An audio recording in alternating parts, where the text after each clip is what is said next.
this big, but all I see is this curtain in front of me. I got a little spigot for my water that I can just constantly just refill whenever I want, and then an area for my bowl. So they come by, you hand them the ticket, they come by, they take it. A few minutes later, they come back, they bow, hand you the food, close the curtain. So now all I have is my bowl of ramen, and I'm just going to town. And it is So you guys didn't awesome. sit together? Yeah, sit in like, separate yeah. booths? Yeah, there's booths, but like that booth, like what he's saying, like on the side, you can kind of open that latch up and open it a little bit so you can speak to Okay, him. okay. Yeah, I can see the person next to me, but like I'm button shoulders with the guy next to me. I don't know who he is. I don't see him. He's busy eating. Yeah. That's okay. So And you've only seen two employees at this point. The person who takes the ticket, or the person who tells you where to sit, and then the person who hands you your ramen. right, and clearly there's cooks, but besides that, Yeah. I mean, Yeah. that sounds like you can make It was cool. killing. And then, and like the seats itself are, I'm pretty sure, hooked up to like a electronic system where when you sit down, a light turns green. So someone's sitting there. When you get up, it turns red. So it means no one's sitting there. God, that's so so they know, good. send someone else there. Yo, imagine if you had like a barbecue spot. Oh yeah, totally.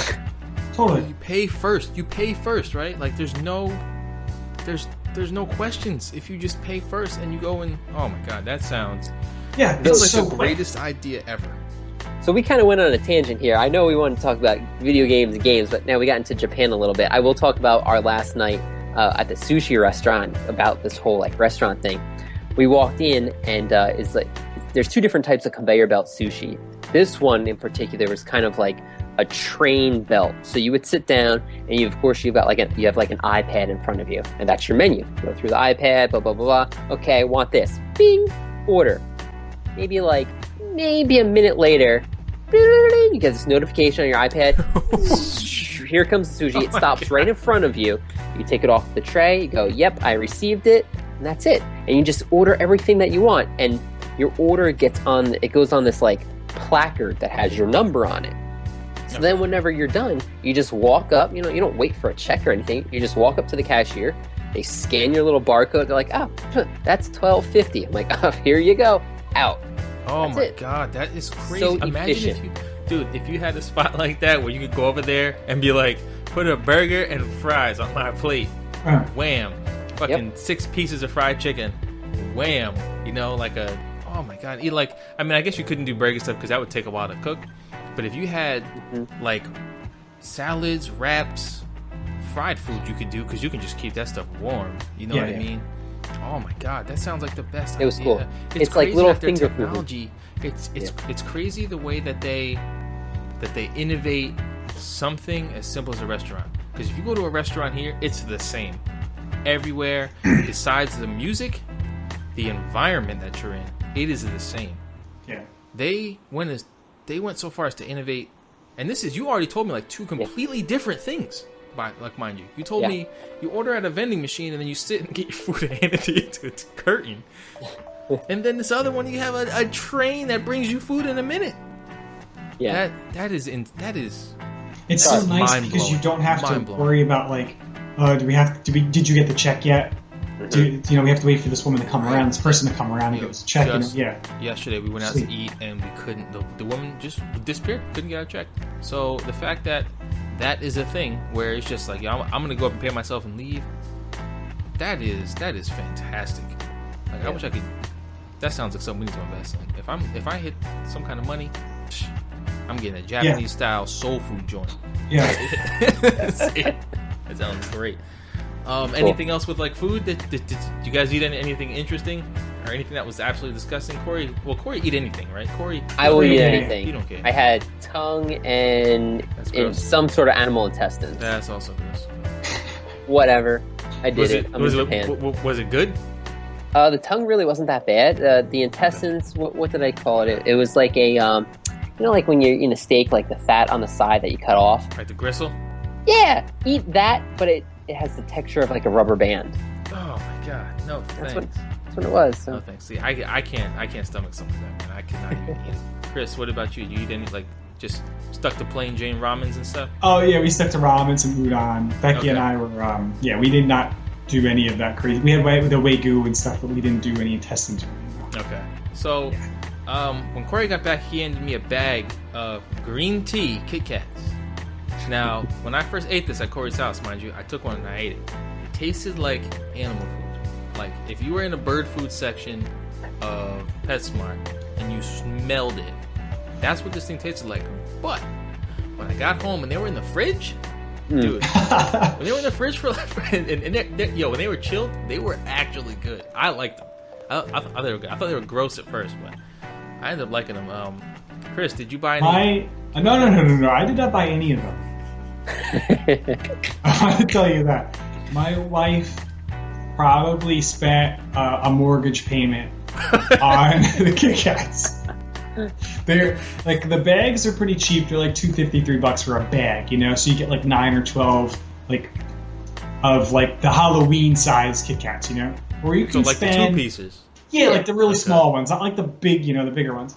Or you can go and get like the gourmet Kit Kats, you know, like apricot and like these weird flavors in a box, a collector's box. It's a collector's box for like $8. That's $12 for like 8 of them. Premium chocolate. Yo, Premium. How are you paying more than $1 for Kit Kat? And I they're don't only, know. there's only 2. I don't know. So $100 later, our luggage is full of Kit Kats. Well, which ones did you like? Did you eat them? Yeah, I brought some to work. I brought some home. The sake ones are pretty good. We have a cherry blossom sake one, which is really good as well. It is really good. It tastes and smells like sake, you know. They're not bad. Get that stuff here. I wonder if they have a Kit Kat spot somewhere in the city where you can go and get that kind of stuff. Well, the whole lowdown of Kit Kats is, I can't remember which one it is, but it's like, it's owned by Nestle in the States. Or no, it's owned by Nestle in Europe. So that's how they have the crazy flavors. Okay. But Kit Kat is owned by Hershey in the States, so we don't get those crazy flavors. Or like vice versa. Oh, that's weird. Yeah, it's owned by 2 different companies, so that's why they have different flavors and we don't get them. I bet if you tried to import that stuff, it'll be killer. You know what's crazy? The guy I work with, he went to, his wife's Filipino, so they went to a Filipino market. And what did they have there? Kit Kats. The same Kit Kats we bought. Sounds delicious. Oh my goodness, really? Yeah. Well, they had like strawberry, the green tea. Yeah. They didn't have all the crazy ones that we bought, but they definitely had. They didn't have the premium ones. Right. So money well spent. Oh, of course. Kit Kats were like the #1 candy there, so that's why I'm talking about it. So yeah, I definitely would want to try the sake ones. Like, if I can order those, that sounds They were good. good. I'll save you some. Okay, that sounds awesome. I'm down for that. So overall, I guess let's talk about overall like absolute favorite things. Do it, Corey. Favorite things. We're gonna start with Corey. Okay, I'm gonna quickly say 2 things, but not even talk about them. We went during cherry blossom season. Amazing. If you ever plan a trip to go to Japan, make sure you go then. It is beautiful. Okay. We went to this one castle, Himeji Castle. It was awesome. I got to take my shoes off, got to go to the top. It was beautiful. I cried of joy inside the castle. It was weird. I teared up. I was just having so much fun being inside this castle. Okay, that set aside. So now, you know what? I'm not moving on. I can't stop. No, I'm not gonna move on yet because I want to tell you, and this is about something that you guys didn't necessarily agree with me on, about how like you were like so happy when you were doing that, is Artful Escape of Francis Vendetti. When I was playing that game, I literally like held it back. I was like, I can't believe what I'm playing. So okay, back to the castle. Okay, all right, good. The #1 thing in Japan was doing real life Mario go-karts through the streets of Tokyo. Why else do you even need to be alive? What else is there? That's it. I don't really know what else I can do that's going to be as much fun as that. Like, so it was like, well, it was like 2 hours. It's going to be longer because Chris will tell you what happened.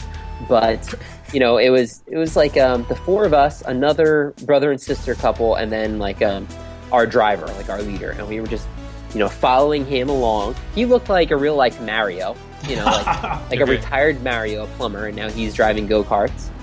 And it was just really cool. And we're driving maybe like 50 miles an hour, Like, in the streets, over bridge, we've got traffic on either side of us, no helmet, Wait.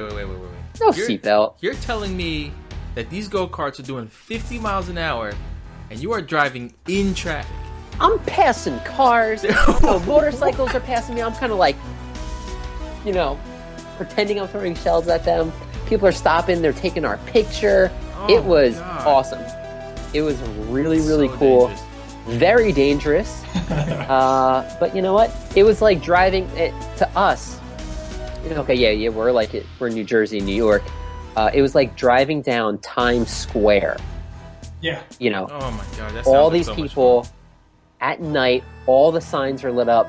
We're like driving down like Fifth Avenue of New York in go-karts. In Japan, like Tokyo. It was awesome. That was my highlight. That sounds like that's probably the absolute greatest thing ever to experience. At least one of them. That sounds like something that everyone has to do if you've ever even played Mario Kart. First of all, if you've ever played Mario Kart, absolutely. Right. If you haven't, to have a chance to do something like that... Yeah, even if it's not Mario Kart, just go do that. I mean, the Mario Kart part is just dressing up as like a Mario character. Okay. But just the fact of driving the karts, right? Through like he's saying, traffic in the streets. That's what's awesome. That's insane, dude. That could never happen here. So what's this? Corey said it took a little bit longer because of Chris. It wasn't because of me, technically. Okay. It was because of what happened to me. I put up a video of like our like a kind of real quick of like just us driving through up on the YouTube page. But what happened was, we stopped, and Ken, our guide, said, "Don't turn your go-karts off." So I was like, "All right, cool, leave it on." All right, we go take our picture at Tokyo Tower. We're starting to get going. I'm at the end of the 7 people. 7 people. I'm at the end. And now, mind you, we've been blowing through red lights. We're trying to stick together, so I'm going through red lights. I got people almost crashing into like my wife and I, things are happening. It's crazy. So I'm going down the hill, trying to catch up with them because I'm last, and we're trying to stay close. And my car dies. Oh man! So that kind of stuff. That was pretty bad. Because we didn't know. Here we are. Y'all just kept going. Yeah, they just kept going. Yeah, how could I see behind me? I'm busy driving. I'm busy dodging shells and bananas, and here I am. And then we make a few turns. We're driving. All of a sudden, Chris's wife pulls up next to us, and she's like, "I think I lost my husband." I'm like, "What? Oh my goodness! You think you lost your husband?" Yeah, I don't know where he went. I'm like, "Oh my God, we have to tell Ken." I'm like beeping the horn. I'm like, beep beep beep beep. Here they go. They're driving down the street. I have to wait till we get to another stoplight. Be like, "We lost somebody." Like, what? So, yeah. So what happened to your car? The battery died. Oh, okay. Okay. I'm sitting there, I'm pumping the gas, trying to get it going. Like 5-10 minutes later, because this is a big thing. Like, everyone does this. This is a big tourist thing. Okay. So they had another group. He came over and he was like, "What's happening? What's going on?" "Oh, I'm not from the town that you guys went to, but I'm from another town. I'll call. I know who he is." So we got in touch with him. He comes back, picked me up. We switch cars. He's able to get my car going after he jumps it. Okay. And then I get in his car, and we catch up with the other group. They're just behind a garbage truck on the side of the road. Yeah, your wife is in tears. Oh man, she was dead. Upset. I'm sitting there on the side of the road and dressed up as Princess Peach, trying to calm her down. All right, it was rough. Well, you know what? It's funny that we're talking about now what happened because we know he was safe. Right. And we know that his battery died, and it's kind of like a joke. But to be honest, if that happened to Fran or someone that you knew, and all of a sudden you couldn't get the guy to stop, so you don't know what the hell's going on, that would be potentially terrifying. Oh yeah. I was glad it was you, Chris, because at least I knew I think I knew you would be okay. Right. You would know, hey, I'm gonna go to this guy. I don't know. If it was either of our wives, I don't know what would have happened. Bro, if that happened to Becky, and it would have been horrible. That's why I put her in front of me, because I was like, God forbid anything would happen. I'm behind, Okay, should have done that too, huh? Yeah. But I mean, yeah, like that's the thing. Like you're in an unknown country.